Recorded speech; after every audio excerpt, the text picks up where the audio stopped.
percayalah, Ia tak tinggalkanmu.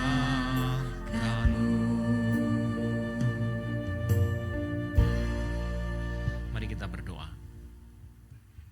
Bapa di dalam surga, kami bersyukur karena Tuhan senantiasa bersama-sama dengan kami. Engkau Allah yang tidak pernah meninggalkan kami, Tuhan. Dalam segala waktu, dalam segala situasi, dalam segala kondisi, bahkan di dalam segala ketidaktaatan kami, di dalam segala kegagalan kami, dan di dalam segala ketidaktundukan kami kepada kebenaran firman Tuhan, Engkau tetap masih menemani kami dan berjalan bersama dengan kami menjalani hari-hari kami. Tuhan, kami bersyukur karena malam hari ini kami boleh kembali berkumpul di tempat ini. Kami boleh berdoa, kami boleh mendekatkan diri kami kepada Tuhan. Kami boleh merasakan kehadiran Tuhan. Dan sekarang kami rindu mendengarkan suara Tuhan. Kiranya Engkau berbicara kepada kami melalui kebenaran firman Tuhan yang sebentar kami akan baca dan kami renungkan. Dan Tuhan mengubah, membentuk kehidupan kami melalui kebenaran firman Tuhan. Sehingga dari hari ke hari kami boleh semakin serupa dengan Engkau sendiri. Tolonglah hamba-Mu dalam kelemahan keterbatasannya, Tuhan boleh pakai menjadi saluran berkat. Kami menyerahkan pembacaan perenungan firman Tuhan malam hari ini ke dalam tangan kasih kuasa Tuhan. Di dalam nama Tuhan Yesus kami berdoa, kami bersyukur. Amin. Silakan duduk Bapak Ibu sekalian. Selamat malam Bapak Ibu sekalian. Selamat malam. Iya, bersyukur sekali boleh bersama-sama dengan Bapak Ibu sekalian malam hari ini. Tema yang dipercayakan kepada saya adalah bangkit dari kegagalan, menang dalam ketaatan.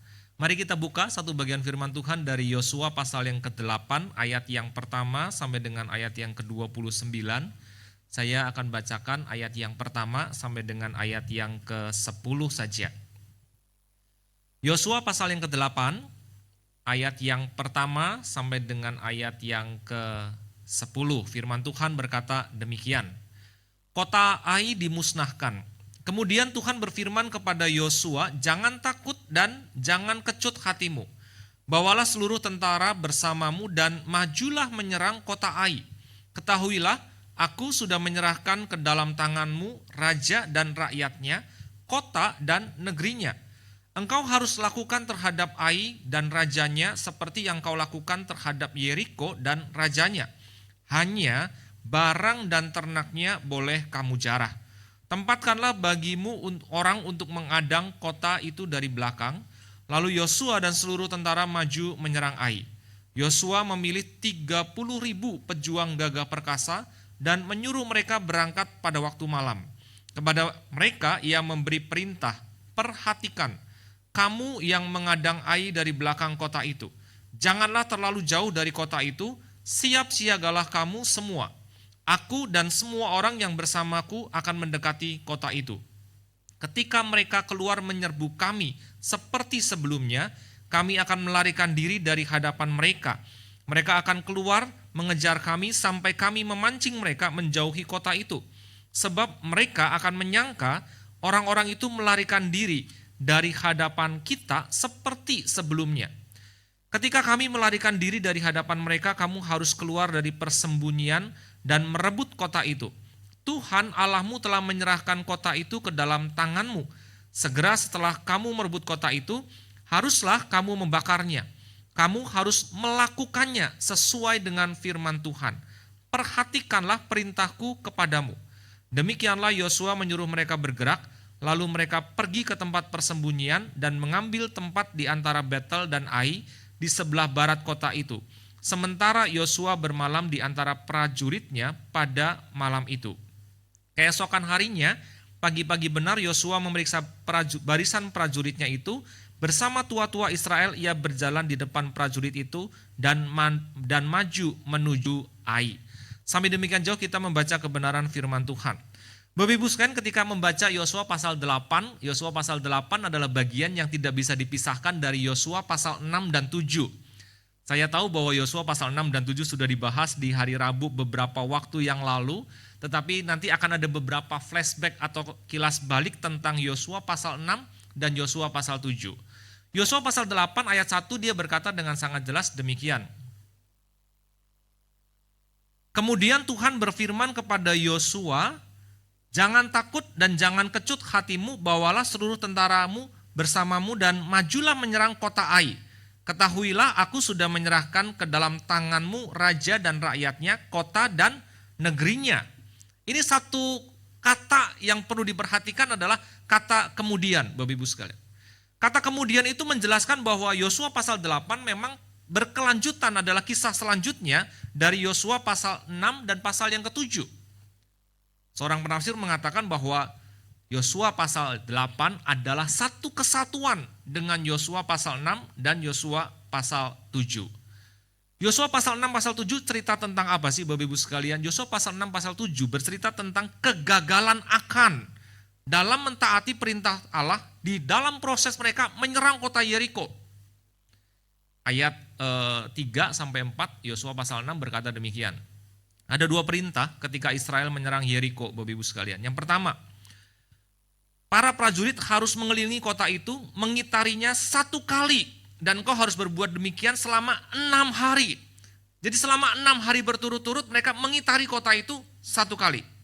Tetapi pada hari yang ke-7 kamu harus mengelilingi kota itu 7 kali. Sementara imam-imam itu meniup sangkakala. Ini perintah yang pertama berkaitan dengan penyerangan kota Yeriko. Lalu perintah yang kedua, Yosua pasal 6 ayat 17 berkata demikian. Kota itu dengan segala isinya dikhususkan bagi Tuhan untuk dimusnahkan. Ini perintah yang kedua Bapak Ibu sekalian yang pada akhirnya itu dilanggar oleh Akan. Kata dikhususkan itu menarik buat saya karena kata itu berasal dari kata kerem dalam bahasa Ibrani yang menunjukkan memang itu sesuatu yang mutlak dikhususkan. Atau ada orang lain mengatakan bahwa sesuatu itu ketika Tuhan mengatakan itu dikhususkan, maka itu eksklusif buat Tuhan. Ia terlepas dari klaim manusia dan sepenuhnya menjadi milik Tuhan. Ketika sesuatu atau seseorang dikhususkan buat Tuhan, maka itu sungguh-sungguh eksklusif dan mutlak buat Tuhan. Baik untuk disucikan ataupun untuk dimusnahkan, Bapak Ibu sekalian. Yosua pasal 6 ayat 18-19, Yosua sempat mengulangi dengan berkata apa? Jangan sampai kamu mengingini dan mengambil sesuatu dari barang-barang itu. Dikatakan ada segala emas, perak, serta barang-barang tembaga dan besi adalah kudus bagi Tuhan dan masuk ke dalam perbendaharaan Tuhan. Tetapi yang menarik Bapak Ibu sekalian, di dalam proses penyerangan dan pemusnahan kota Yeriko, Akan itu melanggar perintah Tuhan. Yosua pasal 7 ayat 1 berkata demikian, orang Israel berlaku tidak setia mengenai barang-barang yang dikhususkan untuk dimusnahkan itu. Akan bin Karmi bin Sabdi bin Serah dari suku Yehuda mengambil sesuatu dari barang-barang yang dikhususkan itu.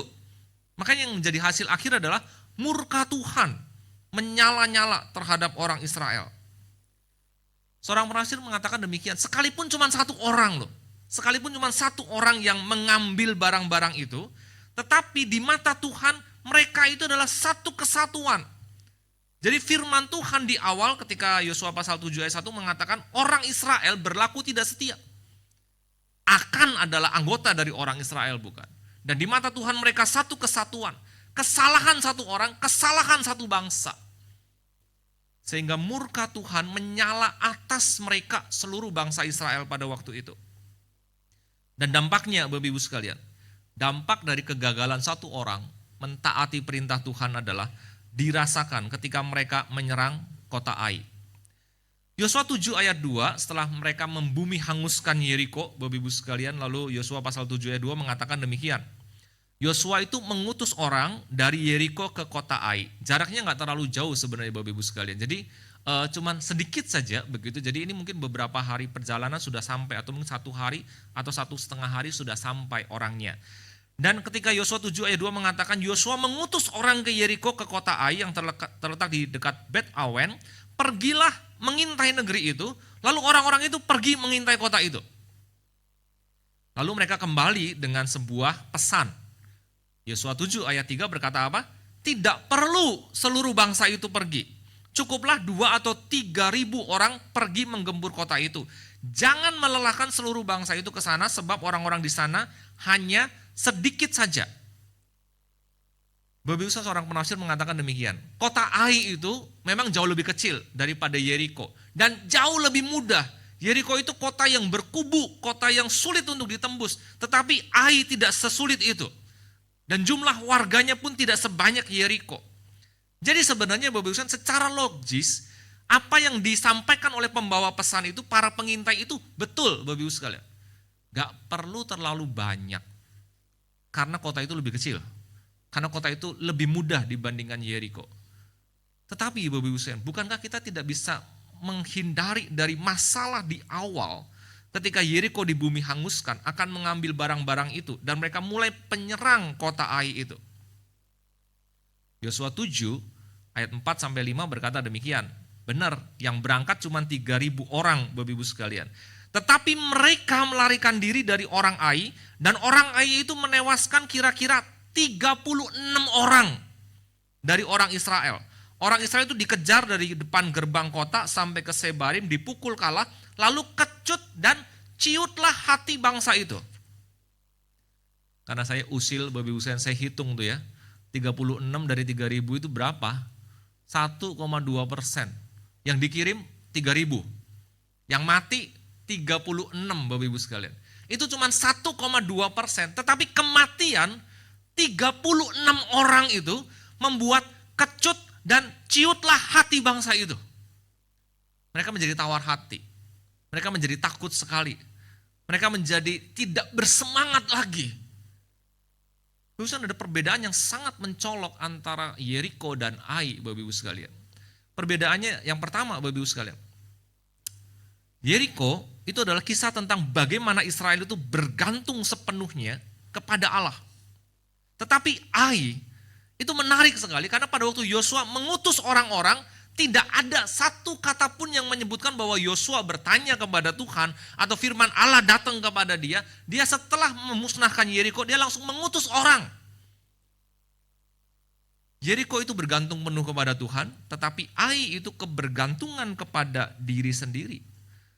Di Yeriko bangsa Israel sepenuhnya bergantung pada rencana Tuhan menghasilkan kemenangan.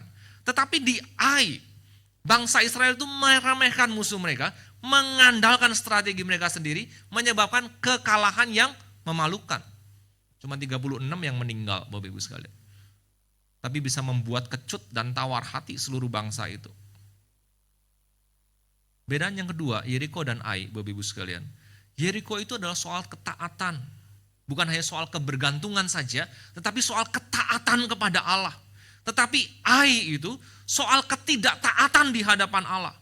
Keberhasilan di Yeriko dibangun di atas ketaatan yang sangat ketat, Bapak Ibu sekalian. Bisa bayangin, 6 hari berturut-turut sekali aja muterin kota itu. Pada hari yang ke-7, mereka harus 7 kali mengitari kota itu dan lalu meniup sangkakala dan rubuh itu bukan kota itu. Tapi di Ai, mereka mengawali dengan sebuah ketidaktaatan. Yang dilakukan oleh siapa? Akan, Bapak Ibu sekalian.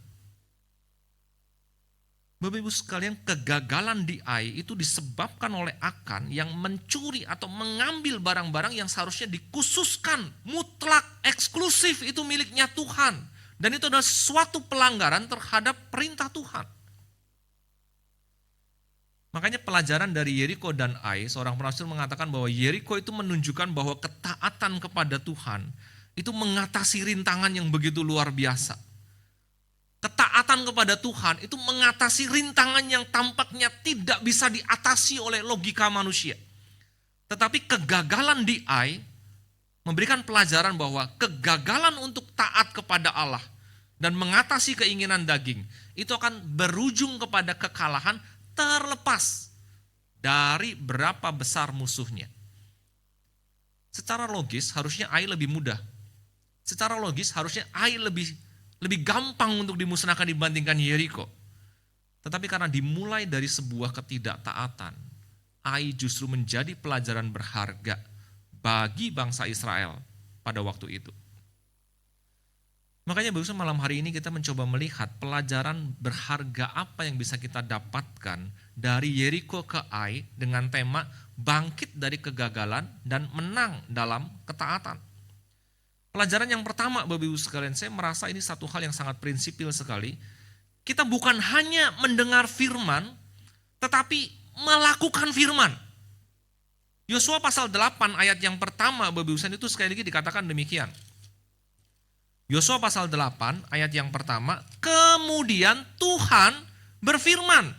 Ini kisahnya setelah akan dilempari batu lalu mati Bapak Ibu sekalian oleh bangsa Israel. Yosua pasal 8 ayat 1 dimulai dengan sebuah hal yang sangat menarik sekali. Kemudian Tuhan berfirman kepada Yosua. Yosua memulai kembali dengan Tuhan dan firman-Nya. Nah Bapak Ibu sekalian, memang ya saya mengerti bahwa ketika mendengar firman atau kita berinteraksi dengan firman, kita membaca firman, kita selalu mengingat bahwa bukan hanya sekedar mengerti, bukan hanya sekedar membaca, bukan hanya sekedar berinteraksi, tetapi bagaimana melakukan, bagaimana taat kepada firman itu. Ada dua hal yang sebenarnya kita bisa perhatikan ketika kita berjuang untuk mentaati perintah Allah itu sehingga kita tidak berulang kali gagal di hadapan Tuhan. Yang pertama Bapak Ibu sekalian, pola dosa itu selalu memikat dan mengikat. Khususnya ketika Akan itu lalu mengaku dosanya, Yosua pasal 7 ayat 21 berkata demikian.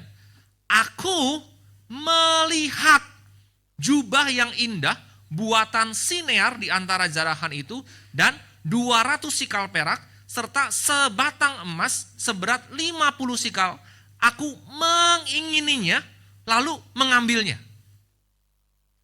Waktu saya baca firman Tuhan ini Bapak Ibu sekalian, saya usil juga, pingin tahu begitu sebenarnya yang dilihat Akan itu seberapa banyak sih atau seberapa berat sih emas dan peraknya itu. Apalagi harga emas lagi mahal Bapak Ibu sekalian begitu ya. Naik turun tapi tetap mahal Bapak Ibu sekalian. Jubah yang indah buatan Sinear Bapak Ibu sekalian. Ada seorang rasul mengatakan jubah yang paling baik, yang paling bagus, yang paling awet itu buatan Babel, Sinear. Lalu dikatakan ada perak seberat 200 sikal. 200 sikal itu kira-kira 2.280 sampai 2.300 gram atau 2,2 kilo sampai 2,3 kilo Bapak Ibu sekalian. Itu yang dilihat oleh Akan, perak itu, yang diambil oleh Akan. Dan emasnya ketika dikatakan 50 sikal itu kira-kira 750 sampai 800 gram, belum sampai sekilo sih Bapak Ibu sekalian. Tapi kalau dijual hari ini lumayan juga Bapak Ibu sekalian begitu ya. Hampir 2M kira-kira. Bisa buat beli rumah. Bisa buat bayar anak sekolah Bapak Ibu sekalian. Akan itu melihat itu 3 benda tadi. Lalu dikatakan akan mengingininya. Makanya pola dosa itu selalu memikat melalui mata kita Bapak Ibu sekalian. Lalu mengikat melalui keinginan di dalam hati kita. Kalau kita kembali kepada Kejadian pasal yang ketiga, ini juga terjadi di dalam diri Hawa. Ketika dikatakan dalam Kejadian 3 ayat 6, perempuan itu melihat bahwa buah pohon itu baik untuk dimakan dan menarik dipandang. Lagi pula pohon itu diminati karena memberi pengertian, lalu ia memetik buahnya dan memakannya. Ini pola ciri-ciri orang yang bisa dikatakan 90% kejatuhan dari dosa itu karena pola ini Bapak Ibu. Karena melihat dan terpikat. Bapak Ibu, tapi di sisi yang lain kan bukankah ada di dalam diri kita ketika Roh Kudus berbicara misalnya, jangan lakukan itu. Atau cepat-cepat pergi dari tempat itu karena kamu pasti akan dicobai dan kamu bisa jatuh. Bapak Ibu, pola dosa tadi, memikat dan mengikat tadi, itu memang bisa terjadi kepada siapapun Bapak Ibu sekalian.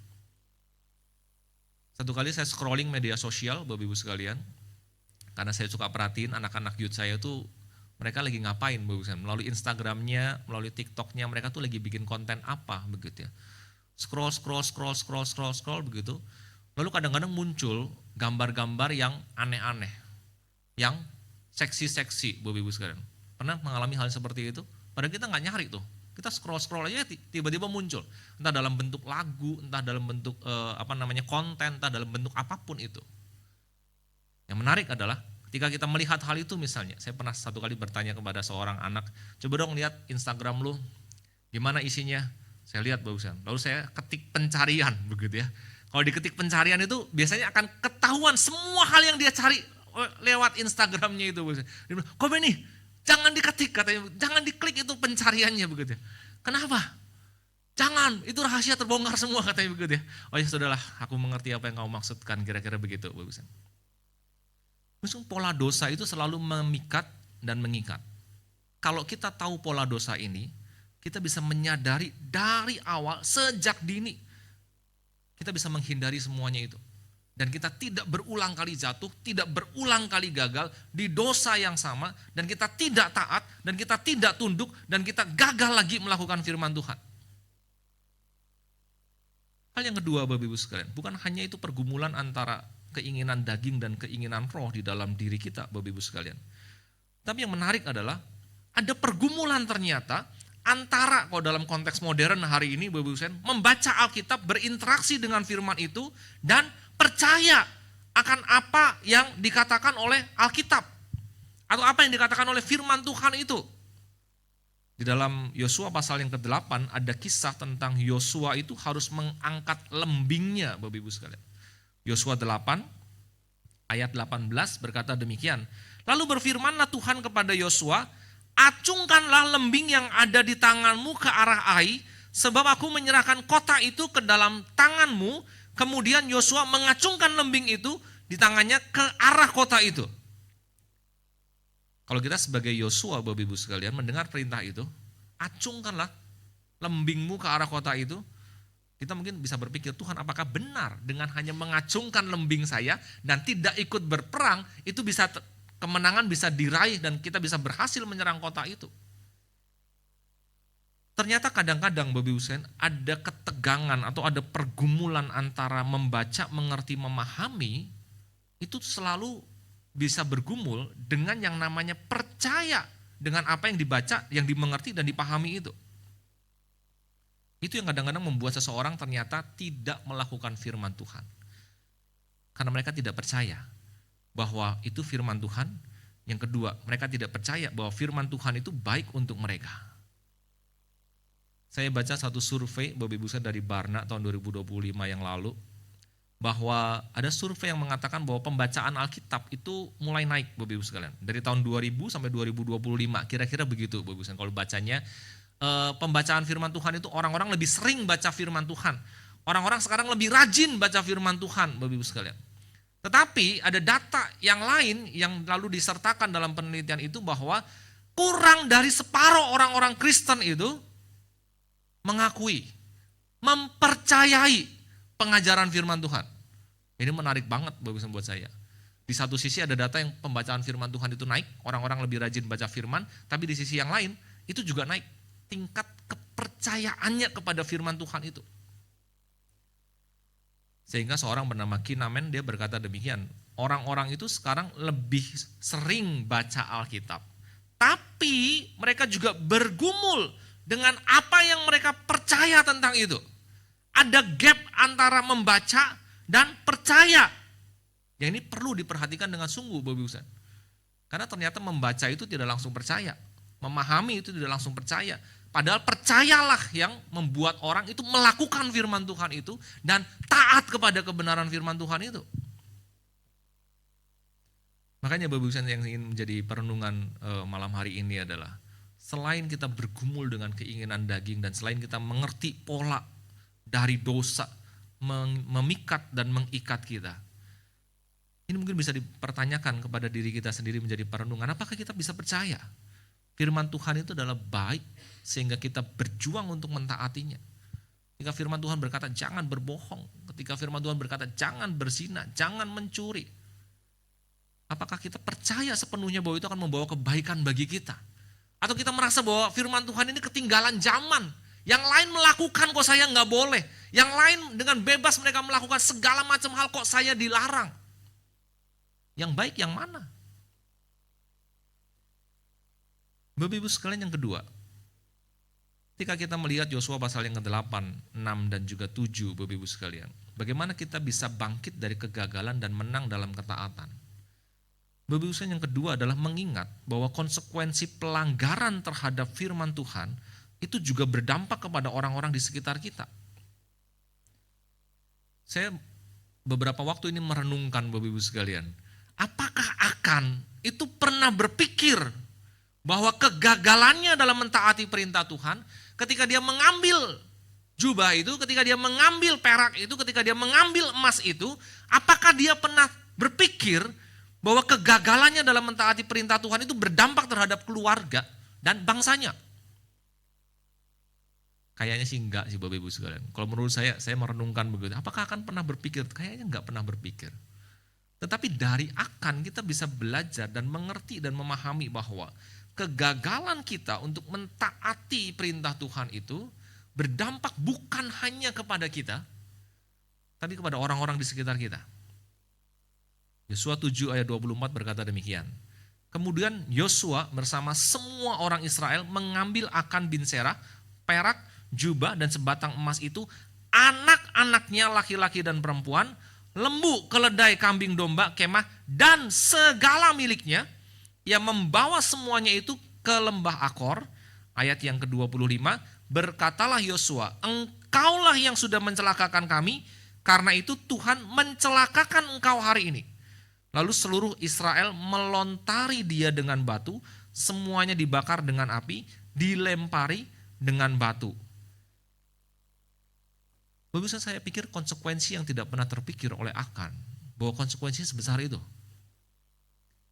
Tapi sesungguhnya apa yang terjadi di dalam keluarganya, Bapak Ibu sekalian, kita bisa mengerti bahwa itu adalah penghukuman karena apa yang dilakukan terhadap Akan dan juga terhadap kekudusan Tuhan, itu berdampak kepada seluruh bangsanya. Penyerangan ke kota Ai itu gagal gara-gara dia, Bapak Ibu sekalian. Menewaskan 36 orang. Ciut dan kecut hati orang Israel pada waktu itu. Bapak Ibu sekalian, makanya ketika kita melihat dan juga mengingat kisah Akan ini, sebelum kita memilih untuk tidak taat, saya menjadi sangat yakin bahwa dosa itu dilakukan dengan sepenuhnya sadar. 99% dosa itu dilakukan dengan kesadaran diri kita.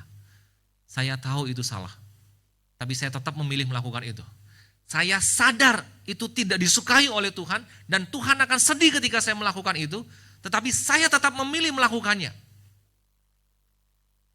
Tapi ketika kita mau mengingat ini Bapak Ibu sekalian, kiranya ini boleh menolong setiap kita. Sebelum kita memilih untuk tidak taat, mari kita mengingat bahwa ketidaktaatan yang kita lakukan itu bukan hanya berdampak kepada diri kita, tetapi kepada orang-orang di sekitar kita. Entah keluarga kita, entah pasangan kita, entah anak-anak kita, entah teman gereja kita, entah orang-orang di kantor kita, entah masyarakat di sekitar kita. Semuanya bisa terdampak karena ketidaktaatan yang kita lakukan.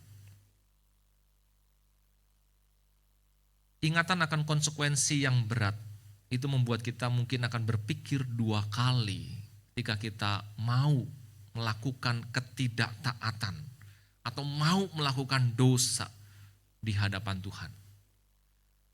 Bapak Ibu Israel itu berulang kali jatuh dalam dosa, Bapak Ibu. Kalau kita baca perjanjian lama, Bapak Ibu. Tetapi mereka bisa bangkit kembali dan mereka belajar untuk taat kepada Tuhan. Apakah kita bisa melakukan hal itu? Kita jatuh mungkin berulang kali, tetapi kali ini Bapak Ibu sekalian, kita sungguh-sungguh berjanji, berkomitmen untuk taat kepada Tuhan dan tidak lagi melakukan dosa di hadapannya. Kadang-kadang ketika dalam momen pengakuan dosa di hari Minggu, Bapak Ibu sekalian, saya merasa bahwa kadang-kadang momen itu menjadi momen yang seharusnya penuh dengan anugerah, menjadi momen yang seharusnya penuh dengan kasih Tuhan. Tapi kadang-kadang ada saja jemaat yang menyalahgunakan momen itu dengan berkata demikian, gak apa-apa Pak, nanti hari Minggu saya ngaku dosa lagi. Bapak Ibu sekalian, saya tidak tuliskan di dalam slide ini, tapi saya ingin mengatakan bahwa anugerah Tuhan yang Tuhan berikan kepada kita setiap kali kita mengaku dosa kita, tidak pernah menghilangkan tuntutan untuk taat kepada firman-Nya. Anugerah Tuhan yang luar biasa itu Bapak Ibu sekalian, yang selalu menerima kita kembali, yang selalu mengasihi kita, memeluk kita, tidak pernah menghilangkan tuntutan untuk taat kepada perintah Tuhan. Makanya kadang-kadang ternyata lebih susah hidup di zaman perjanjian baru. Kenapa Bapak Ibu sekalian? Karena anugerah Allah, karena anugerah Allah. Semakin kesini saya semakin suka perjanjian lama. Kenapa Bapak Ibu sekalian? Jelas, tidak taat kena hukuman. Taat sama dengan berkat. Selesai, tidak ada cerita yang lain lagi Bapak Ibu sekalian. Bagi setiap kita yang ingin bangkit dari kegagalan dan menang dalam ketaatan, mari kita bisa mengenali pola dosa itu, memikat dan mengikat. Kita juga bisa mengamati ketegangan di dalam diri kita. Ketika apa yang kita baca, ketika apa yang kita pahami, ketika apa yang kita dengar, apakah kita percaya bahwa semuanya itu membawa kebaikan bagi setiap kita?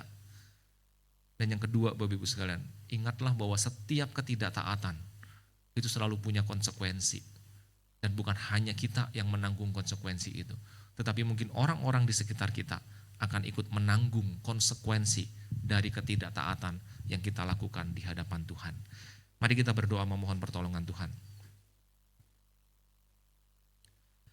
Bapa di dalam surga, kami bersyukur untuk kebenaran firman Tuhan yang boleh kami baca dan kami renungkan pada malam hari ini. Biarlah kami boleh sungguh belajar dari apa yang terjadi di dalam diri akan. Tuhan, kami bisa belajar banyak hal.